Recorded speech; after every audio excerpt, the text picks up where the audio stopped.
امت مسلمہ کی تشکیل کے جو عناصر قرآن مجید نے بیان فرمائے اور اس امت کی جو صفات خود رب کریم نے بیان فرمائی، سورہ فتح کی آیت نمبر 29 میں اللہ تعالیٰ نے فرمایا محمد الرسول اللہ، محمد صلی اللہ علیہ وسلم اللہ کے رسول ہیں، والذین معہ، اور جو ان کے ساتھ ہیں، اشداء علی الکفار، وہ کافروں پر سخت ہیں، رحماء بینہم، آپس میں بڑے رحم دل ہیں، تراہم رکعا سجدا یبتغون فضلا من اللہ ورضوانا، فرمایا آپ انہیں رکوع کرتے ہوئے دیکھیں گے، سجدہ کرتے ہوئے دیکھیں گے، اللہ کا فضل اور اس کی رضا تلاش کرتے ہوئے دیکھیں گے۔ اللہ کریم نے جو صفات بیان کی خاص توجہ کے ساتھ اور تھوڑی سی اس کی گہرائی میں ذرا توجہ فرمائیے گا کہ جو ترتیب قرآن پاک نے عطا فرمائی، فرمایا والذین معہ، جو ان کے ساتھ ہیں، ان کی پہلی صفت یہ ہے کہ اشداء علی الکفار، وہ کافروں پہ سخت ہیں۔ پہلی صفت کیا ہے؟ نماز، روزہ، حج، زکوٰۃ۔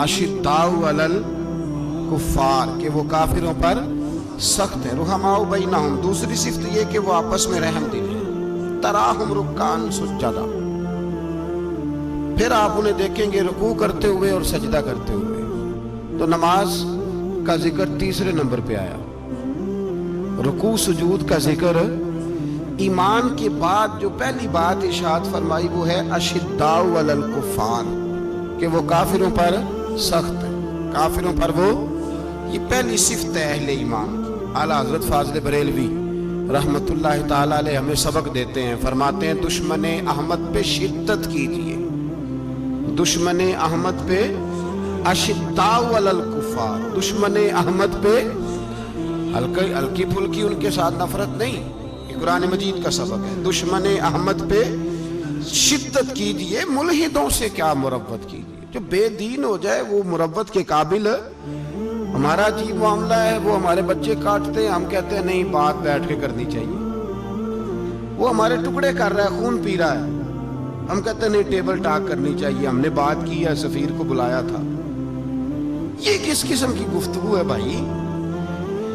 وہ تیرا خون پی رہا ہے، تو جواب میں کہہ رہا ہے نہیں وہ ہم نے بات کی ہے، اقوام متحدہ میں کل پرسوں بیٹھیں گے، آپس میں گفتگو کریں گے، صحیح ہو جائے گا مسئلہ۔ اشداء علی الکفار، اہل ایمان مومن کی پہلی صفت اللہ نے یہ بیان فرمائی کہ وہ کافروں پر وہ سخت ہے، پہلی صفت یہ۔ من احب للہ و ابغض للہ و منع للہ و اعطى للہ فقد استکمل الایمان، او کما قال صلی اللہ علیہ وسلم۔ حضور نے فرمایا اگر اللہ کی رضا کے لیے محبت کرنا ایمان کا حصہ ہے تو بغض رکھنا بھی ایمان کا حصہ ہے، اللہ کی رضا کے لیے بغض رکھنا بھی۔ یہ جو جذبہ ہے نا کفر کے خلاف، جذبہ، یہ ایمان کی بنیاد ہے۔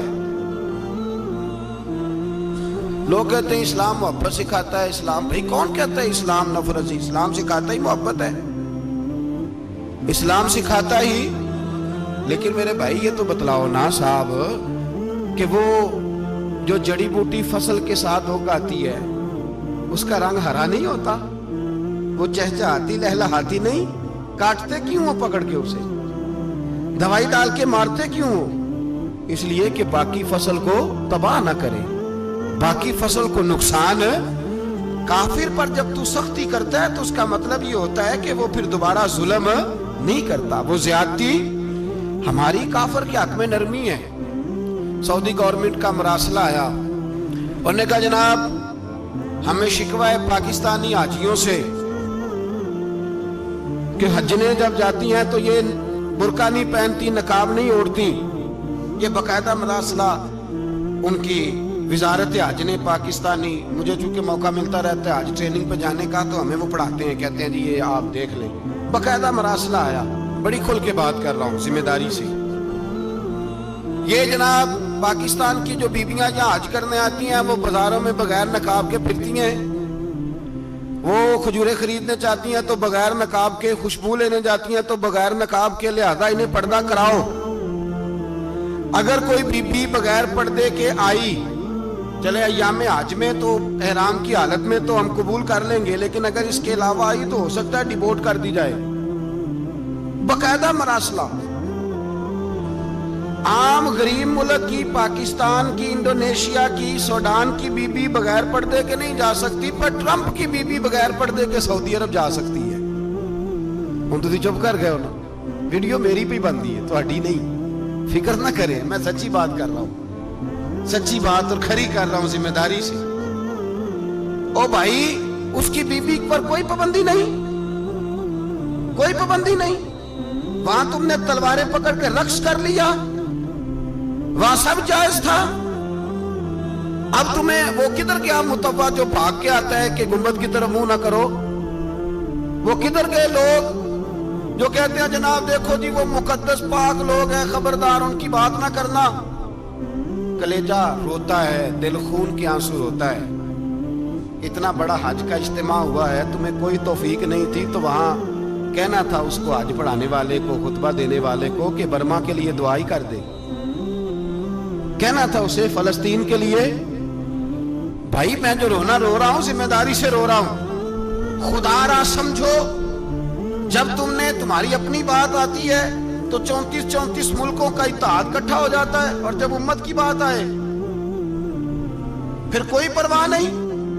میرے رسول پاک صلی اللہ علیہ وسلم نے جو دین دیا اس کی پہلی شرط یہ ہے اشداء علل, بولیے اشداء علل, کافر پر سختی کرنا پہلا حصہ ایمان کا. رحماء بینہم تو دوسرا نمبر ہے, یہ دوسرا ہے. تمہاری سختی صرف اس کے خلاف ہے جو تمہارے مفادات کو ٹھیس پہنچائے, جو تمہاری سنے نا.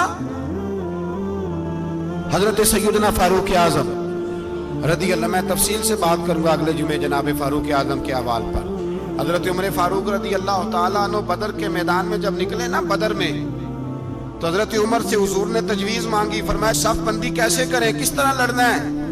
جناب عمر فاروق رضی اللہ تعالیٰ عنہ کہنے لگے حضور یہ جتنے آئے ہیں نا کافر لڑنے, یہ کسی کا کوئی چاچا لگتا ہے, کسی کا کوئی ماموں لگتا ہے, کسی کا بھائی ہے, کسی کا بیٹا ہے, تو محبوبہ صف بندی کی کیا ضرورت ہے؟ جو میرے رشتہ دار ہے میرے حوالے کریں, میں گردنیں کاٹ کے آپ کو دیتا ہوں. جو ابو بکر کے رشتہ دار ہے وہ ابو بکر کے حوالے کریں, وہ گردن کاٹ کے دے. جو علی کا کچھ لگتا ہے وہ علی کے حوالے کریں. ہم دنیا کو بتائیں گے کہ اشداء علل کفار, اشداء علل, اس کے لیے ہمارے پاس سختی ہے, کوئی نرمی. وہ ہمارا سگا بھی ہو تو اس کے حق میں کوئی نرمی. حضرت عمر نے اپنے سگے ماموں کی گردن کاٹی بدر کے دن, سگے ماموں کی. حضرت ابو عبیدہ بن جراح, سنو, اسلام امن کا درس دیتا ہے, محبت کا درس دیتا ہے. بھائی اسلام ہی تو امن کا درس دیتا ہے, پر جڑی بوٹی کاٹنا بدامنی نہیں ہوتا. ظالم کا ہاتھ پکڑنا بدامنی, اور امن والے اور ہوتے ہیں بزدل, ان دونوں میں فرق ہوتا ہے. امن والا بننے کا کہا گیا ہے, بزدل بننے کا کہا. میرے نبی پاک نے جو بدر میں تلوار اٹھائی تھی, زرہ پہنی تھی, حضور علیہ السلام نے لوہے کی جیکٹ پہنی تھی, تو وہ بھی میرے رسول پاک نے امن کے لیے ہی پہنی تھی. میرے نبی پاک صلی اللہ علیہ وسلم نے احد کے دن جو ہتھیار اٹھائے تھے تو وہ بھی امن کے لیے اٹھائے تھے, وہ بھی امن کے لیے حضور نے ہتھیار اٹھایا تھا. ہتھیار اٹھانا بدامنی کی علامت نہیں ہوتا میرے بھائی, یاد رکھیں. حضرت ابو عبیدہ بن جراح نے میدان بدر کے اندر جب جنگ کا تبل بجا, حالات بگڑے, جناب ابو عبیدہ بن جراح کہتے ہیں تاریخ نے ایک عجیب موڑ پہ مجھے لا کے کھڑا کیا. آپ فرماتے ہیں میرے لیے اللہ نے جو آزمائش رکھی وہ سب سے بڑی رکھی. فرمانے لگے جب میں میدان میں نکلا تو کافروں نے میرے سامنے جس کو لا کے کھڑا کیا وہ میرا سگا باپ تھا. فرمانے لگے اب میرے لیے سامنے باپ, ادھر بیٹا. آپ فرماتے ہیں دو رستے تھے, باپ بچاؤں یا رسول اللہ کا دین بچاؤں. 1 منٹ تھا فیصلہ کرنے کے لیے کہ ابا بچے گا یا دین بچے گا, کفر بچے گا یا اسلام بچے گا. فرماتے ہیں میں نے منٹ پورا نہیں سوچا, میں نے تلوار اٹھائی,